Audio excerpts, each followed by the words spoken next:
Hello friends, welcome to SSC coaching centre. दोस्तों, आज के वीडियो में देखेंगे रीजनिंग के इम्पोर्टेंट प्रश्न। ठीक है, और ये सभी प्रश्न परीक्षा में पूछे गए हैं।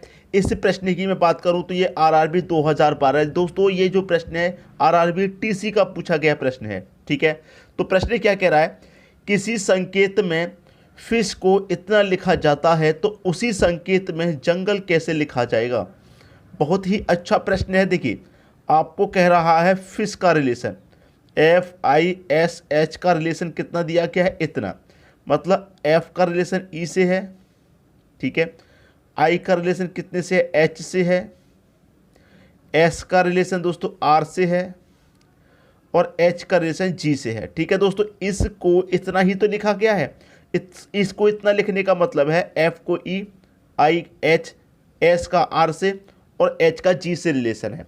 पूछ रहा है जंगल का रिलेशन, GUNGLE,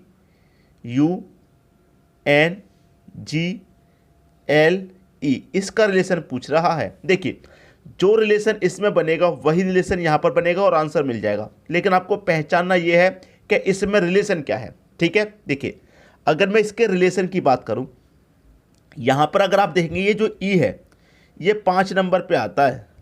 ठीक है, ये आपका कितने पे आता है, 5 नंबर पे आता है। और F कितने नंबर पे आता है, 6 नंबर पे।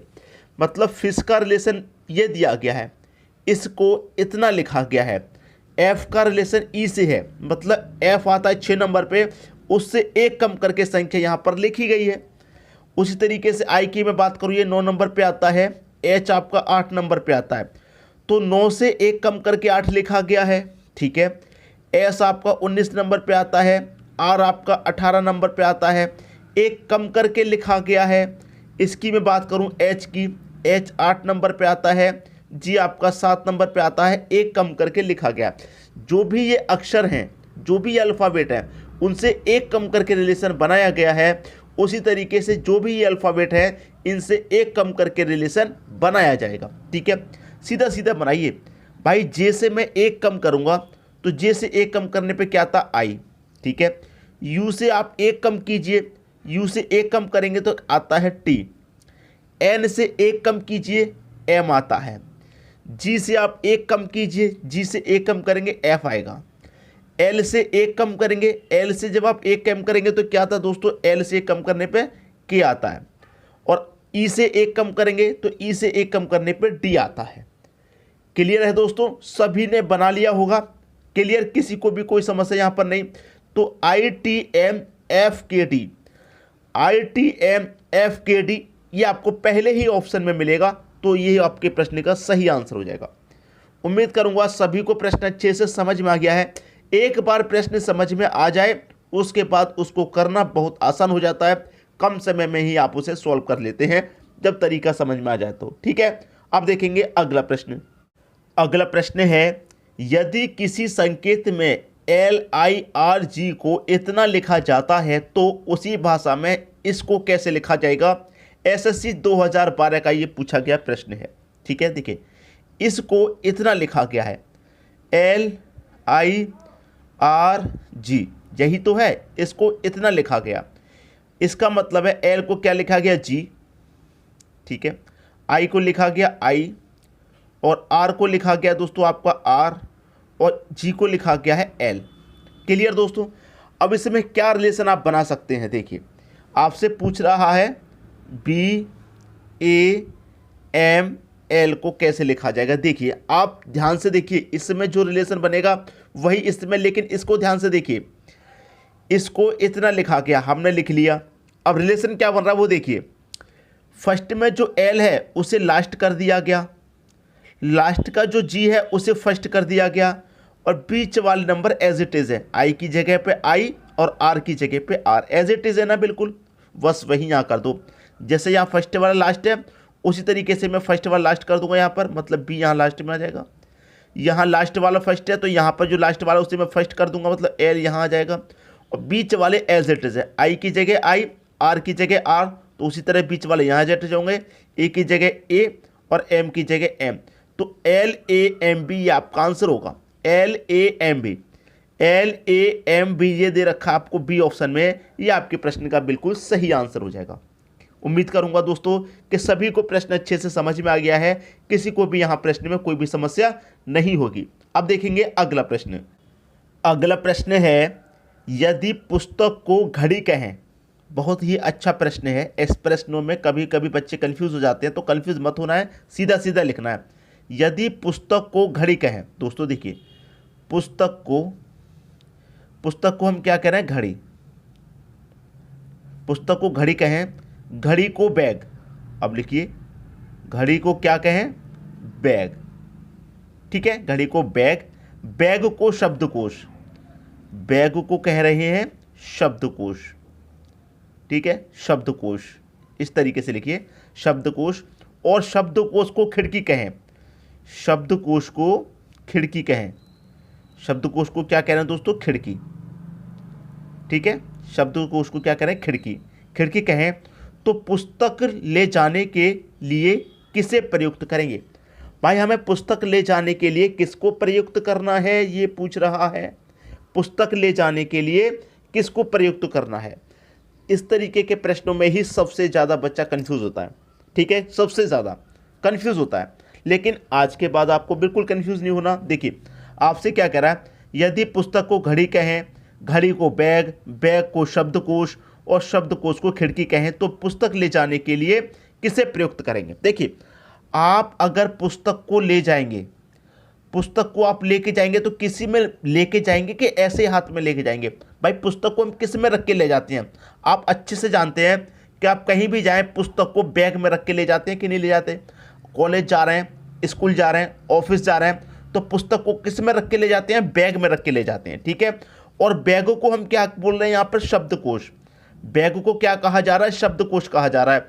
तो शब्दकोश इस प्रश्न का आंसर आएगा कि नहीं आएगा।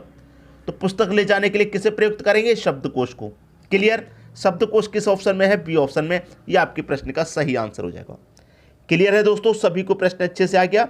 अब देखेंगे अगला प्रश्न। अगला प्रश्न है, एक विशिष्ट कूट भाषा में किराई को MRY से लिखा जाता है, उस कूट भाषा में गेट को किस प्रकार लिखा जाएगा। देखिए, किराई CRY करने से कितने से, इतने से, MRYC से है। ये दोस्तों 3 अल्फ़ाबेट हैं, यहाँ पर 4 दिए गए हैं। तो ऐसे प्रश्न ही तो आपको कंफ्यूज करते हैं। SSC 2012 में ये पूछा गया प्रश्न, आपसे पूछ रहा है कि गेट का अर्थ क्या होगा। इसी का तो पूछ रहा, भाई इसका तो रिलेशन आप बना लेंगे तो फिर इसका भी बना लेंगे।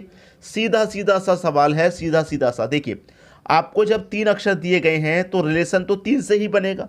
एक अक्षर आपका, एक अल्फ़ाबेट फ्री रहेगा। देखिए, अब मैं यहाँ पर करूँ, देखिए जो फर्स्ट वाला C है उसको यहाँ लास्ट कर दिया गया। ठीक है, फर्स्ट वाला C लास्ट कर दिया गया, और दूसरा वाला R यहाँ फर्स्ट कर दिया, और लास्ट वाला Y यहाँ बीच में कर दिया, इस तरीके से। और फर्स्ट वाला अल्फ़ाबेट फ्री रहा। क्लियर है, फर्स्ट वाला अल्फ़ाबेट फ्री रहा। और कौन सा अल्फ़ाबेट फ्री रहा, M।